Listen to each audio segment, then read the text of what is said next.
আগের ভিডিওতে গোপালের জন্মদিন উপলক্ষে গয়না কিনতে যাওয়ার কথা তোমাদের বলেছিলাম।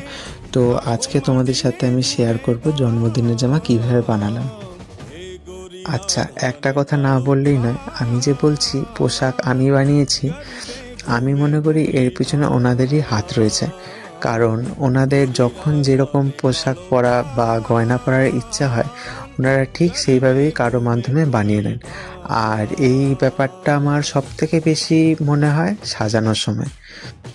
কারণ আমাদের রাধারানীর যদি মনে হয় যে কোনো একটা গয়না সেই জামার সাথে ভালো লাগবে না, তো জানি না সেই গয়নাটা সাজানোর সময় পাওয়াই যায় না। আবার সবার সাজানো হয়ে যাওয়ার পর গয়নাটা দেখি কোনো একটা কোণে পড়ে আছে।